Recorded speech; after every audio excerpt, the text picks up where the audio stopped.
क्या आप भी जुडिशरी या एपीओ एग्जाम की तैयारी कर रहे हो और आपके भी सेक्शन नंबर याद नहीं हो पा रहे हैं? क्या आप भी सेक्शन नंबर को कई बार रिवीजन कर चुके हो और लेकिन जब भी कोई मॉक देने बैठते हो या किसी भी एग्जाम के अंदर जाते हो सभी सेक्शन नंबर भूल जाते हो? जबकि आप सभी जानते हैं कि अगर आपको किसी भी एपीओ या जुडिशरी एग्जाम को निकालना है तो आपको एटलीस्ट 1500 से ज़्यादा न्यूमेरिकल इंफॉर्मेशन जैसे chapter numbers, section numbers, clauses को याद रखना जरूरी है। लेकिन सिर्फ समस्या ये नहीं है, जैसे कि आप सभी जानते हैं जुडिशरी के अंदर 3 ईयर प्रैक्टिस रूल आ चुका है, जिससे आने वाले एग्जाम के अंदर प्रैक्टिकल क्वेश्चंस पूछे जाने की प्रबल संभावना बन चुकी है। तो इन्हीं सभी समस्याओं का सॉल्यूशन लेकर मैं आपके सामने आया हूं।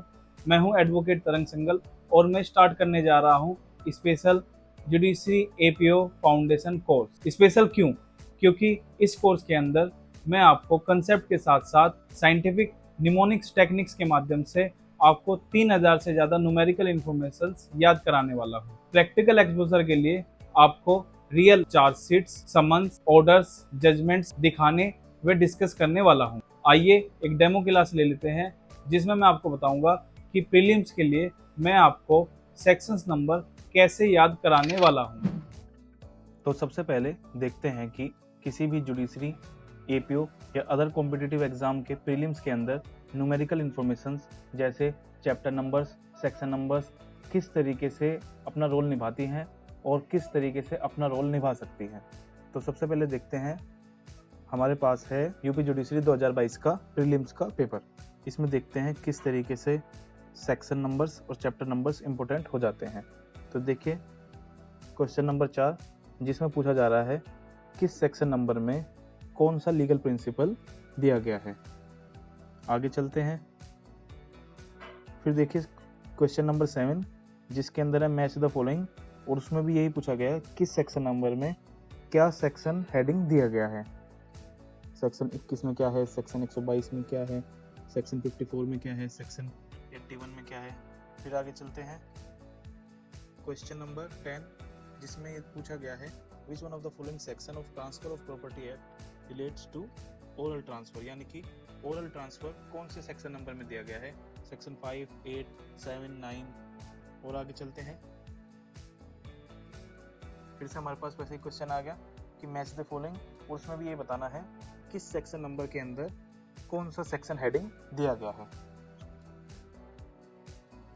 फिर आगे चलते हैं। फिर क्वेश्चन नंबर 13 यही है कि हमें बताना है कौन सा करेक्टली मैच नहीं है। क्या सेक्शन नंबर 6 के अंदर ये चीज़ है, क्या सेक्शन नंबर 9 के अंदर ये है, क्या सेक्शन नंबर 21 के अंदर वेस्टेड इंटरेस्ट है। जो गलत है वो हमें बताना है, यानी कि directly section number based question है।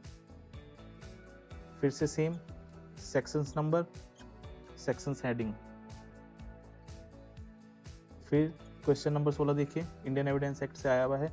इसमें भी पूछा गया है which one of the following section of the Indian evidence act 1872 is related with the presumption as to electronic agreement, यानी कि ये किस सेक्शन में दिया गया है।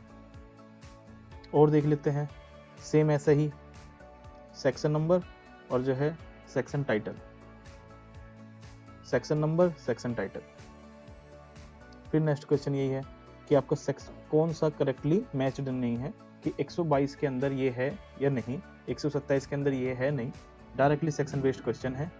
फिर देखिए 21 के अंदर फिर से यही है कि आपका जो है पूछा गया है, हिंदी में पढ़ते हैं, किसी बैरिस्टर को किसी अटॉर्नी या वकील द्वारा अनुदेश दिया गया है कि एक महत्वपूर्ण साक्षी डकैत है, उस साक्षी से पूछने के लिए कि क्या वह डकैत है, यह युक्तियुक्त आधार है, भारतीय साक्ष्य अधिनियम की किस धारा पर यह दृष्टांत आधारित है। राइट, अब अगर आपको पता होगा किस सेक्शन नंबर के अंदर ये चीजें बताई गई है तो आप इसे इजीली कर पाओगे। फिर से देखिए इसके अंदर भी कुछ इस तरीके का है, the presumption of legitimacy of child is governed by section 112। ये सही है या गलत। उसके बाद दूसरी चीज पूछी गई है, इसमें भी सेक्शन नंबर का डायरेक्टली रोल आ चुका है। फिर से देखिए section number, section title, section number, section title, section number, section title. फिर से देखिए क्वेश्चन नंबर 30 कि इंडियन एविडेंस एक्ट में आइडेंटिफिकेशन प्रोसीड किसके अंदर प्रोवाइड कराई गई है। ये रही सेक्शन नंबर और ये आपको बताना है किससे मैच करता है। फिर देखिए सेक्शन नंबर और सेक्शन टाइटल। सेम ऐसे ही 32 section number, knowledge is declared relevant, section number और सेक्शन टाइटल। अब इससे हमें एक चीज़ तो क्लियरली समझ में आ गई है कि अगर हम इस एग्जाम को और आगे लेकर चले, इसके अंदर 150 क्वेश्चन लो के आए हुए हैं, जिसके अंदर 150 में से मेरा मानना है 100+ क्वेश्चन डायरेक्टली सेक्शन बेस्ड थे। तो इसी वजह से हमारा किसी भी कॉम्पिटिटिव एग्जाम, जुडिशरी, एपीओ या लॉ का किसी भी कॉम्पिटिटिव एग्जाम के अंदर सेक्शन नंबर याद करना, चैप्टर नंबर्स याद करना या अदर न्यूमेरिकल इंफॉर्मेशन याद करना बहुत ही ज़्यादा जरूरी हो जाता है। तो इसी समस्या का सॉल्यूशन मैंने कर लिया है। मैंने क्या किया है, जो आपके नंबर्स हैं उन नंबर्स को एक कैरेक्टर में बदल दिया है।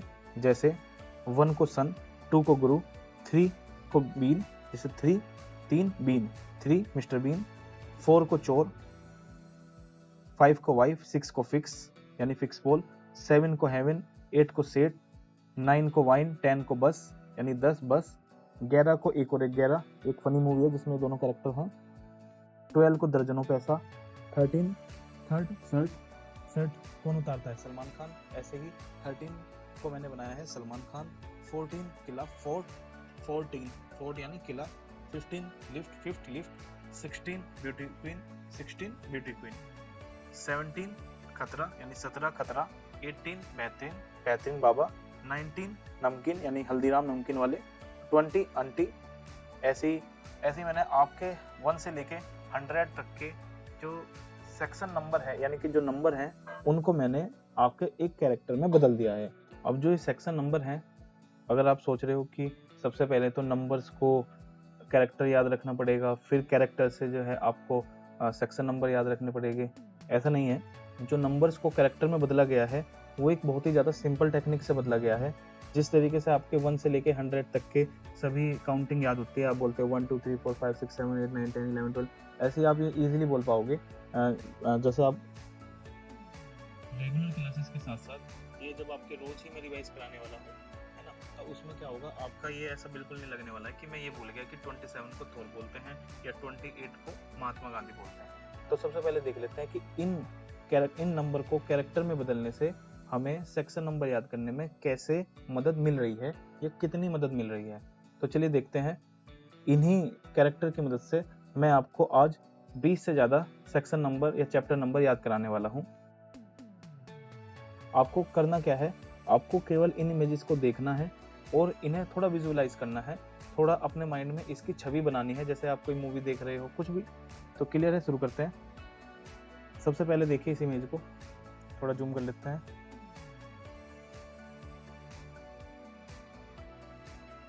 इस इमेज को देखिए। इस इमेज में आपको दिखाई दे रहा है कि ये मिस्टर बीन है। मिस्टर बीन को वैसे आप सभी जानते होंगे। मिस्टर बीन जो है बहुत सारी कॉमेडी मूवी में आ चुके हैं, तो आपने देखा होगा कि ये फनी मूवी बनाते हैं। तो अब इसमें देखिए कि आपको देखना है कि मिस्टर बीन की जो हरकतें हैं वो किसके जैसी है, चाइल्ड की तरह। जैसे चाइल्ड में मासूमियत होती है, वैसे ही मिस्टर बीन भी मासूम हरकतें करते हैं, है ना। जैसे चाइल्ड चेहरा बना रहा है वैसे मिस्टर बीन चेहरा बना रहा है, जैसे चाइल्ड केक खा रहा है वैसे मिस्टर बीन केक खा रहा है। तो ये चाहे उम्र कितनी भी हो, कुछ लोग दिल से बच्चे ही रहते हैं, राइट। तो आपको करना कुछ नहीं है, पहले ये 20 इमेजेस में आपको दिखाने वाला हूँ, उसके बाद मैं आपसे क्वेश्चन पूछूंगा, ठीक है। उसके बाद आपको काउंट करना है कि आप कितने क्वेश्चन केवल सुनने मात्र से ठीक कर पा रहे हो और कितने कम रिवीजन में आप इसे अपने माइंड में सेट कर पाओगे। हमारी इमेज नंबर 2 है कि डेथ फिक्स है। डेथ क्या है, फिक्स है। आपके सामने एक पोल दिखाई दे रहा है, ये जिसमें आप देख रहे हो ये पोल है और यहाँ पे लिखा हुआ है डेथ फिक्स है। और एक चीज और इमेज आपको बनानी है, अगर किसी भी व्यक्ति की डेथ हो जाती है तो इसी पोल के नीचे उसका नाम लिखा जाएगा, यानी डेथ फिक्स है।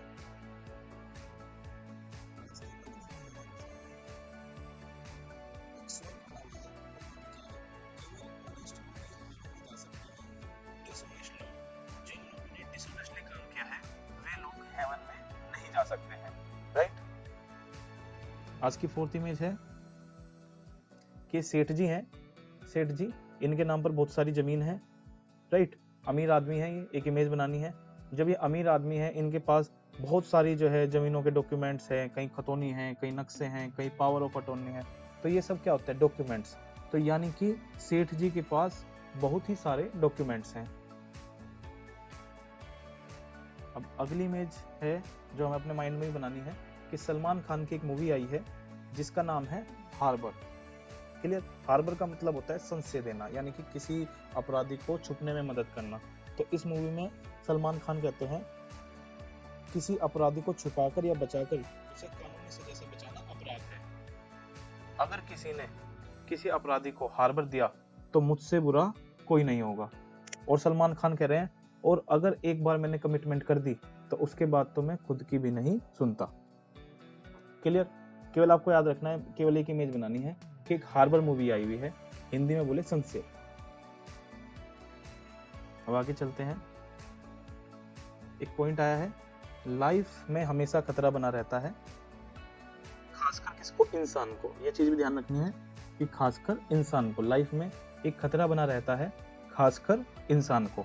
कैसा खतरा बना रहता है लाइफ में? कभी सड़क हादसों का, कभी स्वास्थ्य समस्याओं का, कभी आर्थिक समस्याएं, कभी नौकरी, कभी अपराध, कभी नशा, कभी धोखा। तो हमेशा लाइफ में खतरा बना रहता है। अगली इमेज है हमारी मंथ और ईयर। किसकी बात कर रहे हैं हम? मंथ और ईयर की। और मंथ और ईयर के बारे में हम क्या बता रहे हैं? मंथ और ईयर में बहुत खर्च होते हैं। कैसे? मंथ की शुरुआत में जो हमारी काम वाली आंटी होती है उन्हें सैलरी देनी होती है, और मंथ जैसे ही ईयर एंड हो जाता है, हर ईयर के शुरुआत में आंटी को क्या चाहिए? आंटी को बोनस चाहिए। ठीक है? तो इसका मतलब क्या है कि मंथ और ईयर के अंदर हमारे शुरुआत में ही बहुत सारे खर्चे हो जाते हैं। जैसे आंटी को हर मंथ की सैलरी चाहिए पहली तारीख को, और पहली ही तारीख को आंटी को ईयर की शुरुआत में क्या चाहिए? बोनस। तो मंथ और ईयर में क्या हो जाते हैं? बहुत सारे खर्चे। किस कारण खर्चे हो जाते हैं? क्योंकि हमें आंटी को सैलरी देनी पड़ती है। क्लियर? अगली में हमारे सामने महात्मा गांधी जो लोगों को ये कह रही है कि मैं तो पब्लिक सर्वेंट महात्मा गांधी लोग कह रहे हैं कि सर आप तो राजा हैं। महात्मा गांधी कह रहे हैं नहीं, मैं कौन हूँ? मैं हूँ पब्लिक सर्वेंट। और वहीं एक इमेज हमारे सामने है थोर। ये कैरेक्टर आपने कहीं ना कहीं देखे होंगे रील्स में, या आपने कोई मूवी देखी हो, तो इसकी ये फेमस कैरेक्टर है। ठीक है? इनका नाम थोर है। और थोर जो है क्या कह रहे हैं कि मैं हूँ पब्लिक का राजा। ठीक है? इनकी सोच में, महात्मा गांधी की सोच में और इनकी सोच में बहुत ज्यादा डिफरेंस है। महात्मा गांधी कहते हैं कि मैं पब्लिक सर्वेंट हूँ, वहीं थोर कहते हैं कि मैं हूँ पब्लिक, राइट, कि मैं पब्लिक हूँ। और ये कहते हैं कि मेरी सारी पब्लिक थोर है।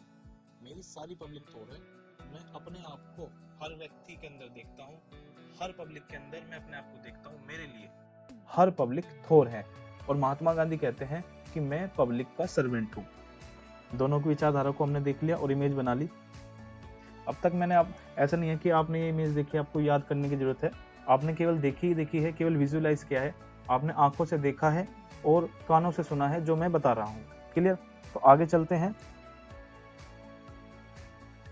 देखिए एक इमेज देखिए कि डॉक्टर बैठे हुए हैं और रिश्तेदार बैठे हुए हैं, और भी मोटे व्यक्ति, ये मोटा व्यक्ति है, इसको कुछ सलाह दे रहे हैं। क्या सलाह दे रहे हैं? पढ़ते हैं जरा। आपका मोटापा बहुत बढ़ गया है, इससे बीपी बढ़ सकता है, हार्ट अटैक आ सकता है, शुगर, फैटी लीवर और कई बीमारी हो सकती है। दूसरी डॉक्टर कह रही है वजन कम कीजिए, व्यायाम कीजिए, मीठा और तुला भुना कम खाइए। ठीक है? अब ये मोटा व्यक्ति क्या होता है, ये मोटा आदमी इस चीज से भड़क जाता है और वो कहता है आप मुझे डरा रहे हैं, मुझे शौक लग सकता है, आप मुझे डरा रहे हैं, मुझे शौक लग सकता है, मैं आप पर केस करूंगा। मोटा व्यक्ति कह रहा है मैं आप पर केस करूंगा।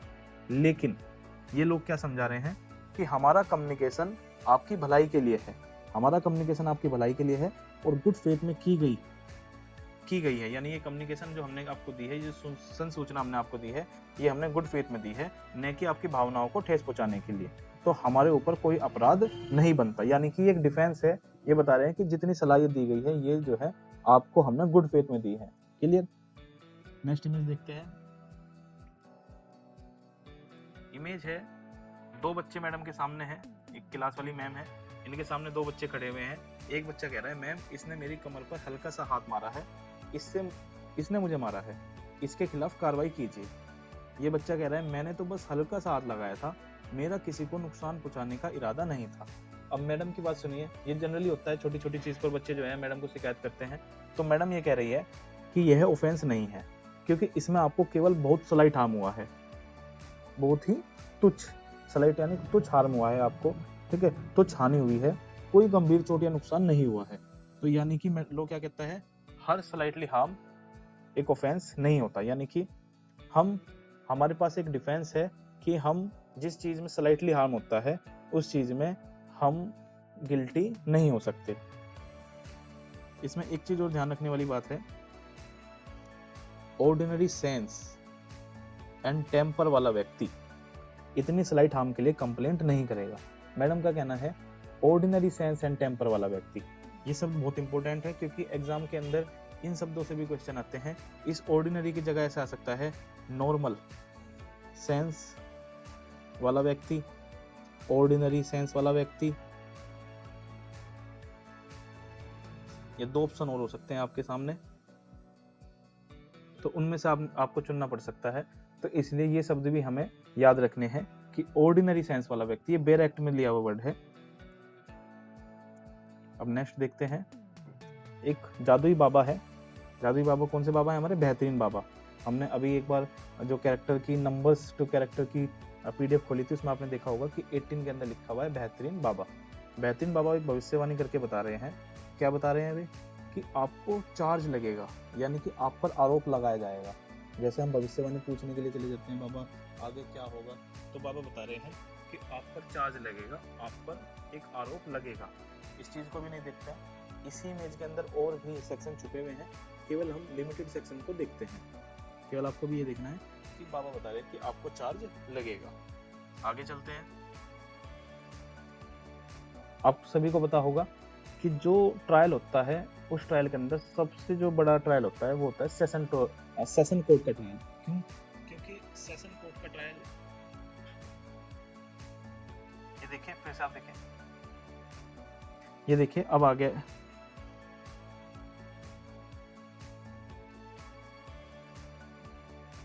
अब हमारे सामने एक इमेज आई है हल्दीराम और दूसरी इमेज आई है trial before a court of session. ठीक है, ये चीज जब मैं आपको मेंस के क्वेश्चंस पढ़ाऊंगा तो ये चीज आपको और ज्यादा समझ में आएगी कि जो trial before a court of session होता है ये सबसे खतरनाक ट्रायल होता है। और इसमें हल्दीराम क्या कह रहा है? हल्दीराम कह रहे हैं कि हमारी नमकीन कड़क और तीखी है, वैसे ही सेशन कोर्ट का ट्रायल भी कड़क और रफ होता है। क्लियर? ये बात हमें याद रहेगी। हल्दीराम ये कह रहे हैं कि हमारी नमकीन सेशन कोर्ट के ट्रायल जैसी है, कड़क और तीखी। दूसरा आया हमारे सामने डोनाल्ड ट्रंप।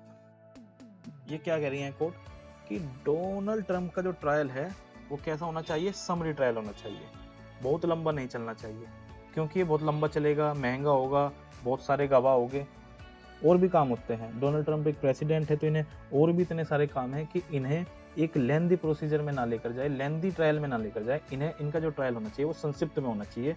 जो सबसे छोटा ट्रायल होता है वो होता है समरी ट्रायल। तो सबसे छोटा ट्रायल किसका होना चाहिए? आपका डोनाल्ड ट्रंप का। क्लियर? तो हमने देख लिया डोनाल्ड ट्रंप का जो ट्रायल है वो समरी ट्रायल है, और जो हल्दीराम है वे कह रहे हैं कि हमारी जो नमकीन है किसके जैसी है? सेशन ट्रायल जैसी है। ठीक है, इन्हीं दो चैप्टर नंबर याद रखने से, इन दो इमेज याद रखने से हमारी दो इमेज और याद हो जाती है, वो मैं आने वाले लेक्चर्स में आपको बताऊंगा। फिर से एक देखते हैं, एक नई इमेज हमारे सामने आई है जिसके अंदर लिखा गया है प्ली बार्गेनिंग, यानी समझौते के आधार पर दोष स्वीकार कर निर्णय। क्लियर? तो इसमें क्या है आपने देख रहा है, ये एक स्वीट हार्ट है, ठीक है, और स्वीट हार्ट क्या कर रही है? कोर्ट के सामने एप्लीकेशन, मतलब कोर्ट के सामने रिक्वेस्ट कर रही है किसकी?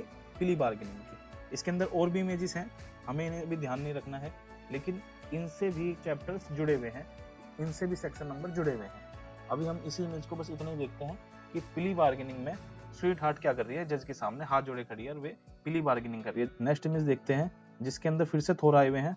एक तरफ तो थोर हमारे आए थे कि वे कह रहे थे कि मैं हूँ पब्लिक का राजा और मैं हर व्यक्ति के अंदर खुद को देखता हूँ, मेरे लिए सभी पब्लिक थोर हैं। अब ये दूसरी इमेज आई है थोर की, जिसमें दिखाया जा रहा है कि थोर निर्णय कर रहे हैं और थोर के सामने खड़ा है एक पागल व्यक्ति। क्लियर? तो थोर किसका ट्रायल चलाने वाले हैं? थोर किसका ट्रायल चलाने वाले हैं? अनसाउंड माइंड वाले का। क्लियर? आगे चलते हैं। नेक्स्ट इमेज हमारे सामने आई है कि हमारे सामने दो फौजी बैठे हुए हैं। एक फौजी क्या कर रहा है? अपनी नौकरी के लिए रेफरेंस लगा रहा है। क्या लगा रहा है? रेफरेंस। और एक आर्मी मैन यानी कि दूसरा फौजी, जो दूसरा आर्मी मैन है, वो क्या कर रहा है? जो उसने पढ़ा हुआ है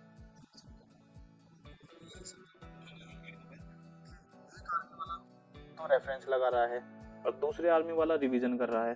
तो नौकरी किसकी लगनी चाहिए? क्या सिफारिश योग्यता से बड़ी है? तो रेफरेंस और रिवीजन कौन लगा रहे हैं? दो अलग अलग आर्मी मैन। तो आगे चलते हैं।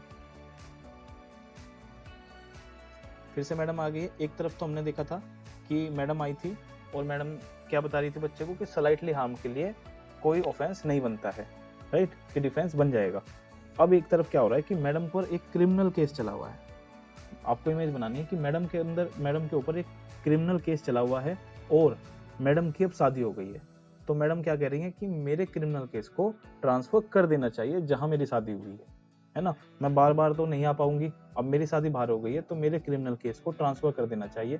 ये बात कौन कह रही है? मैडम। क्लियर? अब आगे चलते हैं। अब हमारे सामने आया है एक मॉन्स्टर, ठीक है जी, एक दानव है। और लोग क्या कह रहे हैं कि मॉन्स्टर की जो सजा है उसका एग्जीक्यूशन होना चाहिए, यानी कि सजा होनी चाहिए, उसका एग्जीक्यूशन होना चाहिए। उसकी जो सजा है, जो उसका सेंटेंस है, उसे ना सस्पेंड करना चाहिए, ना उसे रिमिशन करना चाहिए उसका, और ना उसका कम्यूटेशन करना चाहिए। इसको सजा मिलनी चाहिए। मॉन्स्टर की सजा का एग्जीक्यूशन होना चाहिए। क्लियर? अब आगे चलते हैं। एक और इमेज हमारे सामने आई है जिसमें दिख रहा है कि जजमेंट यूनिवर्स जैसा होना चाहिए। जजमेंट कैसा होना चाहिए? यूनिवर्स जैसा। जजमेंट यूनिवर्स जैसा होना चाहिए, जैसे पूरी तरह सही। जैसे यूनिवर्स पूरी तरह सही है, वैसे ही जजमेंट भी पूरी तरह सही होना चाहिए, निष्पक्ष होना चाहिए, संतुलित होना चाहिए, राइट। और आगे चलते हैं। अब हमारे सामने एक इमेज है जिसमें लिखा गया है सचिन तेंदुलकर को कोर्ट ने डेथ पेनल्टी दी। एक इमेज बनानी है कि सचिन तेंदुलकर किसी बड़े मैच में रन नहीं बना पाए तो कोर्ट ने गुस्सा होकर उन्हें क्या दे दिया? डेथ की सजा दे दी है, जिससे लोगों में बवाल हो चुका है। अब लोग कह रहे हैं कि इस जो डेथ पेनल्टी है ये गलत है, ये जो भी है इस डेथ पेनल्टी को सबमिट करना चाहिए हाई कोर्ट के सामने। Submission of death sentence for confirmation, कि इसे कंफर्म कराना चाहिए, क्योंकि लोगों का मानना है, हो सकता है ये गलत हो, तो ये बोल रहे हैं कि इसे हाई कोर्ट भेजो, इस केस को हाई कोर्ट भेजो। किस चीज के लिए भेजो high court? Submission of death sentences for confirmation. अब नेक्स्ट इमेज हमारे पास, नेक्स्ट भी है और लास्ट भी है आज की, जिसमें दिखाया गया है कि एक मोटा व्यक्ति, इससे पहले भी एक मोटा व्यक्ति आया था हमारे सामने, जिससे सभी लोग क्या कह रहे थे कि आप जो है मोटापा कम करें, इससे बीपी बढ़ता है। तो ये उन पर भड़क गए कि आप मेरी क्या कर रहे हो? अवहेलना कर रहे हो, है ना, मैं आप पर केस करूंगा। तो फिर लोगों ने इसे क्या समझाया कि आप हमारे पर केस नहीं कर सकते, क्योंकि जो हमने कहा है आपको, वो हमने किस में कहा है? गुड फेथ में कहा है। जो कम्युनिकेशन हमने आपको दी है वो गुड फेथ में दी है, राइट। अब फिर से मोटा व्यक्ति है, आया है सामने। अब ये सलमान खान के पास पहुंचा, मोटा व्यक्ति, यानी ये याद रखना है, अभी सलमान खान नहीं याद रखना है हमें, क्योंकि ये जो है और सेक्शंस इसी में से याद होने वाले हैं। बस हमें भी ये देखना है कि मोटा व्यक्ति किसी व्यक्ति से रिक्वेस्ट कर रहा है कि आप की क्या कर रहा है? अपील कर रहा है। ये क्या कर रहा है? अपील। क्या अपील कर रहा है? कि मुझे भी आप जैसी बॉडी बनवानी है, मुझे भी आपके जैसी बॉडी बनवानी है, मेरी ऐसी बॉडी बनवा दो। तो मोटा व्यक्ति क्या कर रहा है? अपील कर रहा है दूसरे व्यक्ति से। एक बॉडी बिल्डर व्यक्ति है, उससे क्या कर रहा है? अपील कर रहा है। क्लियर? अभी तक मैंने क्या किया, आपको कुछ इमेजेस दिखाई हैं, इसमें आपने, मैं आशा करता हूं कि आपने इसमें एंजॉय किया होगा इन इमेजेस को देखकर।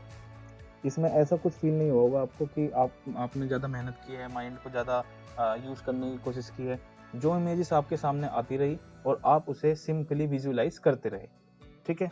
अब मैं आशा करता हूँ कि जो इमेजेस मैंने आपको दिखाई हैं वे आपने सभी ने मिलकर विजुअलाइज की हैं। तो अब हम देखते हैं कि इन इमेजेस को विजुअलाइज कर ये हमारी सेक्शन याद करने में किस तरीके से मदद कर रहा है। अब जो क्वेश्चन मैंने आपसे पूछे हैं, वे जो इमेजेस मैंने आपको दिखाई हैं, उनके बेसिस पर मैं आपसे क्वेश्चन पूछने वाला हूँ। तो चलिए देखते हैं, तो स्टार्ट करते हैं। अब आपको केवल ये याद रखना है, मुझे बताना है कि आपने ये चीज किस सेक्शन से मैच करी है, राइट। तो सबसे पहला हमारा क्वेश्चन है, हार्बर यानी संशय। तो आप इस वीडियो को पॉज करना और एक पेज लेकर बैठिए और ये देखिए कि आप इनमें से कितने सही जवाब दे पाए हैं। पहले मैं भी आंसर दे रहा हूँ, साथ साथ आप वीडियो पॉज कीजिए और आंसर लगाइए, चारों ऑप्शन पढ़िए और ये देखिए कि कौन सा सेक्शन इसमें मतलब कौन सा कैरेक्टर आपका इससे मैच हो रहा है। क्लियर?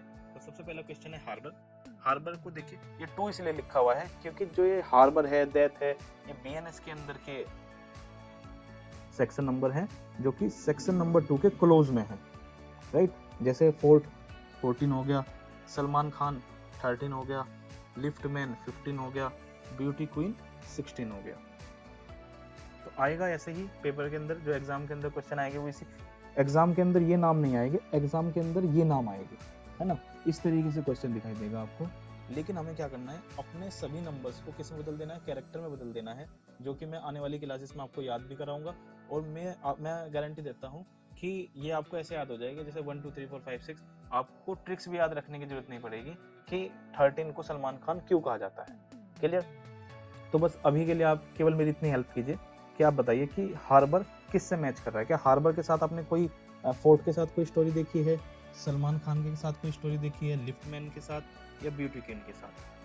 तो इसका सही आंसर है, जिन बच्चों ने इसका आंसर सलमान खान लिखा है तो बिल्कुल ठीक है, क्योंकि हमने एक स्टोरी पढ़ी थी कि सलमान खान की एक मूवी आई है जिसका नाम हार्बर है, जिसमें भी डायलॉग दे रहे हैं कि अगर किसी ने किसी को हार्बर दिया तो मेरे से बुरा कोई नहीं होगा। दूसरा क्वेश्चन देखते हैं, हमारे सामने आया है डेथ। तो हम देखते हैं कि डेथ का संबंध किससे है। हमने कोई स्टोरी पढ़ी हो तो हमें केवल एक बार अपने ऑप्शंस पढ़ने हैं, अगर हमने स्टोरी पढ़ी होगी तो हमारे याद आ जाएगी। देखते हैं किसके याद आ रही है।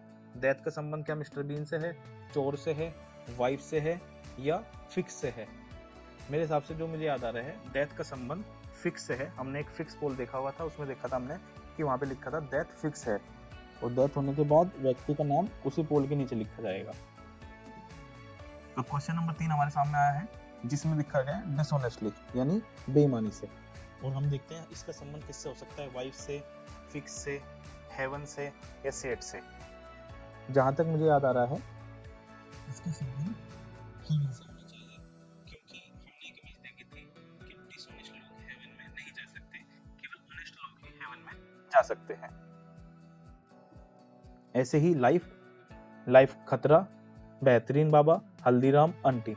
लाइफ से आपको अगर कुछ याद आ रहा है तो देखिए, ट्राई कीजिए। जहां तक मुझे याद आ रहा है लाइफ खतरा, हमने एक इमेज देखी थी जिसमें था कि लाइफ में बहुत सारे खतरे होते हैं, खासकर किसको, ह्यूमन बीइंग को, जैसे एक्सीडेंट होना, फाइनेंशियल क्राइसिस। अब हमारे सामने क्वेश्चन आया है मंथ एंड ईयर, और हम इसके ऑप्शन पढ़ते हैं खतरा, बेहतरीन बाबा, हल्दीराम नमकीन, आंटी। तो देखते हैं कौन सही आंसर दे पा रहा है।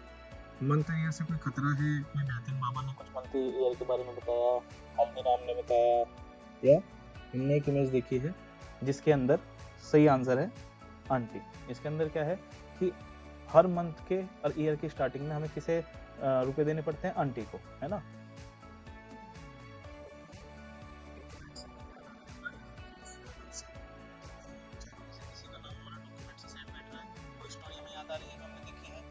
तो जहाँ तक मैंने स्टोरी देखी है कि मैंने वाइफ से कोई स्टोरी नहीं बनाई डॉक्यूमेंट की, फिक्स से नहीं बनाई, हेवन से नहीं बनाई, लेकिन सीट से बनाई। ये जो नंबर है वाइफ, फिक्स, हेवन, ये सभी नंबर ही हैं। एग्जाम में आएगा 5 6 7 8, राइट। इन्हें आपको कैसे पढ़ना है, डॉक्यूमेंट वाइफ नहीं, डॉक्यूमेंट फिक्स नहीं, डॉक्यूमेंट हेवन नहीं, डॉक्यूमेंट सेट। हाँ, सेट के पास बहुत सारा पैसा है तो बहुत सारे डॉक्यूमेंट है, तो इसका आंसर क्या होना चाहिए, 8। इस हिसाब से क्या होगा कि आप कंफ्यूज नहीं होगे कि ये 7 में था या 8 में था।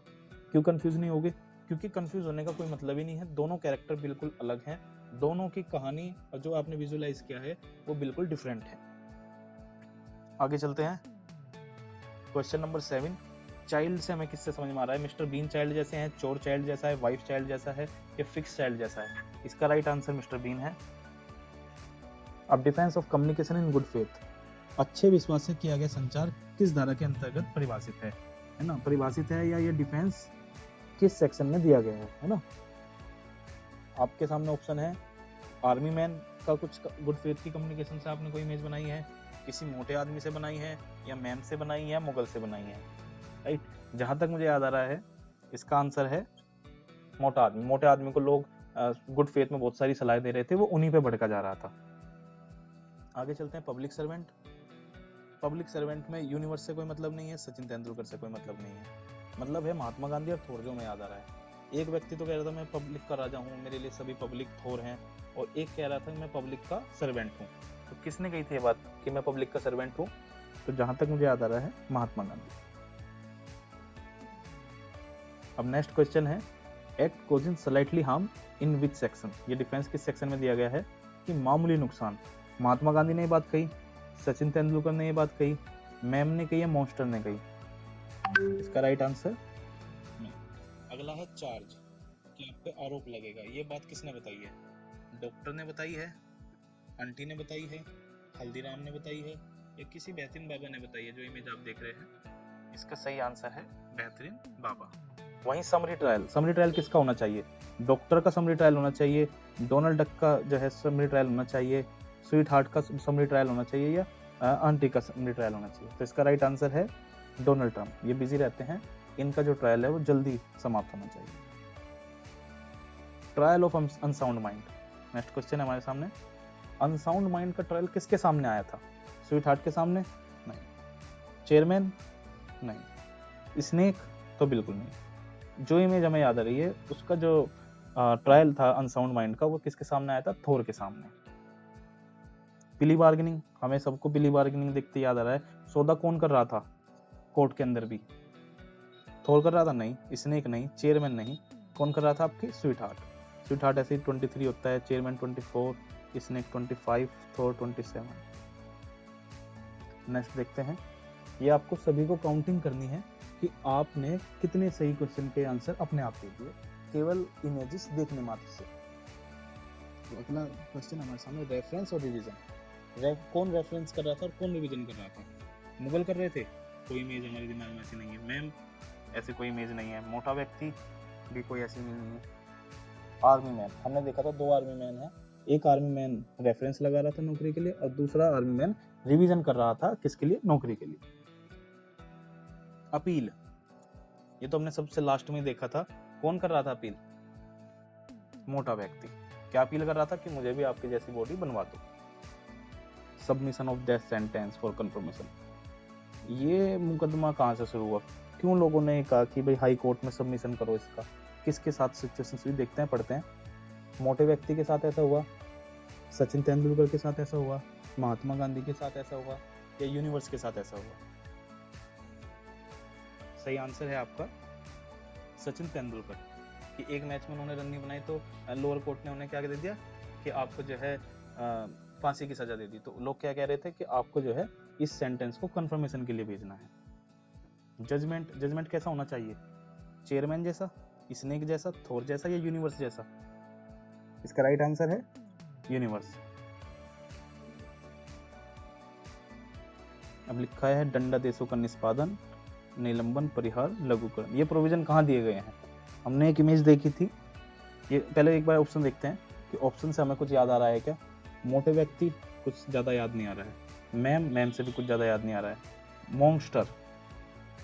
मॉन्स्टर से हमें याद आ रहा है कि एक इमेज हमने देखी थी जिसमें कहा गया था कि मॉन्स्टर है उसकी सजाओं का एग्जीक्यूशन होना चाहिए। उसकी जो सजा है वो उसकी सजाओं का सस्पेंशन, रिमिशन, कम्यूटेशन नहीं होना चाहिए। और लास्ट का हमारा क्वेश्चन है आज का, transfer of criminal case. Criminal case किसका ट्रांसफर होना चाहिए? मुगल्स का, मॉन्स्टर का, मैम का, या मोटे व्यक्ति का? इसका सही आंसर है मैम। हमने देखा था कि मैम पर एक क्रिमिनल केस चला हुआ था, हमारे स्कूल की जो मैम है, और अब उनकी शादी होगी तो वे क्या कह रही थी कि मेरा क्रिमिनल केस ट्रांसफर होना चाहिए। क्लियर? तो सभी बच्चे एक बार कमेंट बॉक्स में बताइए कि आपके 20 में से कितने क्वेश्चन ठीक किए। बात और ये केवल ऐसा नहीं है कि केवल नंबर्स को ही हमने कैरेक्टर में बदला है, और भी ऐसी कई सारी चीजें हैं इस कोर्स के अंदर जो आपको देखने को मिलेगी।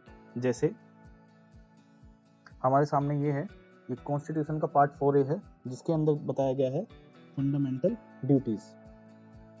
जिस तरीके से दिया गया है, एक तरफ इंग्लिश एक तरफ हिंदी, इसी तरीके से आपको मेंस के नोट्स मिलने वाले हैं डेली क्लासेस पे पहले आपको एक नोट्स मिलेगी, उस नोट्स से ही हम पढ़ाएंगे आपको, एक तरफ जिसके इंग्लिश लिखा होगा और एक तरफ आपके हिंदी में लिखा होगा। तो आपने देखा होगा कि फंडामेंटल ड्यूटीज़ हमारी 11 फंडामेंटल ड्यूटीज़ हैं और एग्ज़ाम के अंदर हर बार कोई ना कोई सी ड्यूटी आ जाती है। वो पूछते हैं कि ये कौन से सब क्लोज में, जैसे ए में लिखा गया है कि कॉन्स्टिट्यूशन को अवॉइड मतलब संविधान का पालन करे, उसके आदर्श संस्था राष्ट्रीय ध्वज और राष्ट्रीय गान का आदर करे। वहीं बी या ख में लिखा गया है स्वतंत्रता के लिए हमारे राष्ट्रीय आंदोलन को प्रेरित करने वाले उच्च आदर्शों को हृदय में संजोए रखे और उनका पालन करे। ऐसे जैसे लिखा हुआ है आपका एफ में लिखा गया है जो च है, जिसमें लिखा गया है हमारी सामाजिक संस्कृति की गौरवशाली परंपरा का महत्व समझे और उसका परिरक्षण करे। ऐसे ही आपका एच में लिखा गया है वैज्ञानिक दृष्टिकोण, मानववाद और ज्ञान अर्जन और सुधार की भावनाओं का विकास करे। ये इस तरीके की कुछ फंडामेंटल ड्यूटीज हैं जो हमारे संविधान में दी गई है और ये एग्जाम के अंदर प्री के अंदर भी पूछी जाती है कि कौन ये तो कई बार पूछा जाता है कि आपका ये लिखा जाएगा आपका protect and improve the environment includes, ये इंक्लूड भी छोड़ देंगे किस आर्टिकल नंबर में दिया गया है। ऑप्शन आ जाएगी आपके 51A का बी, 51A का सी, 51A जी, 51A एच। अब आपको इस मार्क करना होता है कि आपका कौन सा सही है। जैसे हम देख रहे हैं to protect and improve the natural environment किस में दिया गया है आपका जी में। लेकिन ये याद रखना इतना इजी नहीं है कि हम इन्हें लाइन से याद रख ले ए बी सी डी में ये है। इसका अच्छा जो हमने तरीका निकाला है वो ये है, जैसे हमने नंबर्स को कैरेक्टर में बदला वैसे ही हमने जो हमारी ABCD है इन सभी को भी हमने कैरेक्टर में बदल दिया है। जैसे हम पढ़ते थे पहले बचपन में A for apple, B for ball, C for cat, उन्हें हमने बदल दिया है। जो लेटर एक बार बदला गया हर लेटर में वो ऐसे ही हम इसी से इसे जो है कंपेयर करेंगे। ऐसा नहीं होगा कि कभी एक अलादीन बोल रहे हो और कभी ए को कुछ और बोल रहे हो, कभी बी को भगत सिंह बोल रहे हो, कभी कुछ और बोल रहे हो। एक बार जो याद कर लिया वही हमें याद रखते रहना है। जैसे आर्टिकल 19 के अंदर भी क्वेश्चन आते हैं कि आर्टिकल 91A, आर्टिकल 91C की कौन सी फ्रीडम कौन से क्लोज में दी गई है। तो ऐसे हमें जैसे A for Aladdin, B for Bhagat Singh, C for China, D for dog, E for Elvis Yadav, F for family, G for Ganga, H for Harry Potter, I से हमें क्या याद रखना है मैं, मी, और J फॉर जज और K फॉर कृष्णा। तो जैसे हमें फंडामेंटल ड्यूटीज याद रखनी थी 11 फंडामेंटल ड्यूटीज हमें याद रखनी थी, तो ऐसे ही हमने 11 कैरेक्टर रख लिए। एक बार दोबारा से देख लेते हैं। A for Aladdin, B for Bhagat Singh, C for China, D for dog, E for Elvis Yadav, F for family, G for Ganga, H for Harry Potter, I for मैं, J फॉर जज, K फॉर कृष्ण। अब एक बार देखते हैं कि हम इन कैरेक्टर से फंडामेंटल ड्यूटीज कैसे याद रख सकते हैं। एक इमेज देखिए जिसमें अलादीन के सामने द कॉन्स्टिट्यूशन ऑफ इंडिया की बुक है, किताब है, और जिसमें वे क्या है, अलादीन एक अच्छा व्यक्ति है, वह राष्ट्रीय ध्वज का भी आदर कर रहा है, वह राष्ट्रीय गान का भी आदर कर रहा है, वह संस्थाओं का जो सुप्रीम कोर्ट है, संसद है, हमारा चुनाव आयोग है, इन सभी संस्थाओं का भी क्या सम्मान कर रहा है। तो अलादीन एक अच्छा व्यक्ति है। दूसरी इमेज में हम देखते हैं कि भगत सिंह क्या कह रहे हैं कि भगत सिंह कह रहे हैं कि हमने स्वतंत्रता के लिए अपनी कुर्बानी दी है, तो सभी लोगों से कहना है कि स्वतंत्रता के लिए हमारे राष्ट्रीय आंदोलन को प्रेरित करने वाले उच्च आदर्शों को हृदय में संजोए रखे और उनका पालन करें। जैसे त्याग और बलिदान, सत्य और अहिंसा, एकता और भाईचारा, न्याय और समानता। तो भगत सिंह कह रहे हैं कि सभी लोगों से कह रहे हैं कि हमारे राष्ट्रीय आंदोलन को प्रेरित करने वाले उच्च आदर्शों को हृदय में संजोए रखें और उनका पालन करें। अगली इमेज हम देखते हैं चाइना। भारत की प्रभुता, एकता और अखंडता को तोड़ना चाहता है। ये बात सच है कि चाइना क्या करना चाहता है, भारत की प्रभुता, सुप्रीम जो भारत है, प्रभुता, एकता और अखंडता को तोड़ना चाहता है, जिसकी सभी की ड्यूटी है प्रोटेक्ट करना। राइट, चाइना से हम सबको प्रोटेक्ट करना है अपने देश को। अगली इमेज है डी फॉर डॉग। डॉग में जैसे कुत्ता अपने क्षेत्र की रक्षा करता है, वैसे ही सभी देशवासियों की जिम्मेदारी है कि वे भी देश की रक्षा करें और आह्वान किए जाने पर राष्ट्र की सेवा करें। क्लियर, राष्ट्र की सेवा। यानी कि यहाँ कंपैरिजन ये नहीं है कि हम डॉग से कंपैरिजन कर रहे हैं, हम ये कह रहे हैं कि जिस वफादारी से डॉग अपने एरिया की रक्षा करता है, अपने घर की रक्षा करता है, वैसे हमें अपने पूरे देश की रक्षा करनी चाहिए। और जब देश हमें बुलाए तो हमें, जब भी हमारा आह्वान किया जाए तो हमें राष्ट्र की सेवा करनी चाहिए अगर कोई ऐसी सिचुएशन आ जाए। ये हमारी क्या है, फंडामेंटल ड्यूटीज। अब ये देखिए एलवीस यादव क्या कह रहे हैं, भारत के सभी लोगों में हार्मनी और स्पिरिट ऑफ कॉमन ब्रदरहुड होनी चाहिए, भाईचारा होनी चाहिए, जो धर्म, भाषा, प्रदेश या वर्ग पर आधारित सभी भेदभाव से परे हो। हिंदू, मुस्लिम, सिख, ईसाई आपस में सब भाई भाई। कौन कह रहे हैं? एलवीस यादव। और एक बात और, ये क्या कह रहे हैं? एलवीस यादव कह रहे हैं कि हमें त्यागनी चाहिए ऐसी प्रथाएं जो स्त्रियों के सम्मान के विरुद्ध हैं, जैसे बाल विवाह, दहेज, स्त्रियों पर हिंसा। तो इस तरीके की जो प्रथाएं, हमें डाउरी है ना, इस जो दहेज मांगा जाता है, तो इस तरीके की जो प्रथाएं हमें क्या करनी चाहिए, रोकनी चाहिए, इनका हमें विरोध करना चाहिए। तो फिर से एलवीस यादव की फोटो है, यानी कि एलवीस यादव का सिंपली क्या कह रहे हैं, भाईचारा ऑन टॉप, राइट, और अपनी बहनों का सम्मान। अगली इमेज देखते हैं एफ। देखिए ये लड़का अपने बुजुर्ग के पैर छू रहा है। ये क्या है, हमारी संस्कृति है। देखिए त्योहार बनाए जा रहे हैं, कहीं होली, कहीं दिवाली, कहीं ईद, रीति रिवाज फॉलो किए जा रहे हैं, कला, संगीत, धर्म ग्रंथ, मंदिर और तीर्थ, संस्कार, ये सब क्या है, ये हमारी संस्कृति है। तो ये बुजुर्ग क्या कह रहे हैं, हमें बेटा बेटी हमारी सामाजिक संस्कृति की गौरवशाली परंपरा में हमारा इतिहास, कला, भाषा, रीति रिवाज और संस्कार शामिल है, इनका महत्व समझो। ये समझा रहे हैं कि इनका महत्व समझो और इनकी रक्षा करो। यह क्या है, हम सबका कर्तव्य है। वहीं देखिए गंगा, जी फॉर गंगा। गंगा के किनारे हमें क्या दिखाई दे रहा है, वन दिखाई दे रहे हैं, है ना, झील दिखाई दे रही हैं, नदियां दिखाई दे रही हैं, वन्य जीव दिखाई दे रहे हैं। नदी ये खुद ही है, कुछ सहायक नदी भी गंगा की इधर उधर निकलती रहती है, राइट। तो गंगा से क्या मतलब, हमारा वन, झील, यानी कि नेचुरल एनवायरनमेंट। जहाँ गंगा है वहां पर क्या है, नेचुरल एनवायरनमेंट। और इसी से हमें क्या याद रखना है कि हमें अपने नेचुरल एनवायरनमेंट की क्या करनी चाहिए, सुरक्षा करनी चाहिए। ये हमारी धरोहर है। क्लियर। और दूसरी चीज क्या कह रहा है कि प्राणी मात्र के प्रति दया भाव रखें। जो सभी प्राणी हैं, ये सब प्राणी हैं, सबके अंदर जीवन है, तो हमें प्राणी मात्र के प्रति दया भाव भी रखनी चाहिए। ये गंगा किनारे, ये हम ऐसे याद रख सकते हैं, गंगा किनारे जितने भी जीव हैं, जितने भी प्राणी मात्र हैं, हमें उनके प्रति भी दया भाव रखना चाहिए। यहाँ पर ऐसा नहीं होना चाहिए कि शिकार कर रहे हैं हम, राइट। अगला हमारे सामने आया आपका Harry Potter. Harry Potter movie जिन भी बच्चों ने देखी है उसमें देखा होगा उन्होंने कि वैज्ञानिक दृष्टिकोण रखने वाले व्यक्ति हैं, है ना। ये मानववाद, ज्ञान अर्जन करना, यानी कि इनकी जो स्पिरिट है वो इंक्वायरी और रिफॉर्म की है। ऐसे ये सवाल उठाते हैं, ऐसा क्यों हो रहा है प्रोफेसर, ऐसा क्यों हो रहा है, उसका आंसर ढूंढने की कोशिश करते हैं। तो ये किसकी खूबियां हैं हैरी पॉटर की, कि क्या है कि वैज्ञानिक दृष्टिकोण, मानववाद और ज्ञान अर्जन तथा सुधार की भावनाओं का विकास करे। ये इनके जैसे बनने की सबकी क्या है, ड्यूटी। अब अगला इमेज है हमारे सामने, इसमें मैं हूँ। जो गर्ल है वो सोच सकती है ये लड़की खड़ी हुई है, ये मैं हूँ, और मैं क्या कह रहा हूँ, यह मेरा कर्तव्य है, मेरा वचन है, क्या मैं सार्वजनिक संपत्ति की रक्षा करूंगा। जो भी पब्लिक प्रॉपर्टी मेरे आसपास होगी मैं उसकी रक्षा करूंगा, उसे टूटने नहीं दूंगा, और मैं हिंसा से दूर रहूंगा, मैं लड़ूंगा नहीं, मैं लड़ूंगी नहीं। ये क्या है, मैं शपथ लेता हूँ।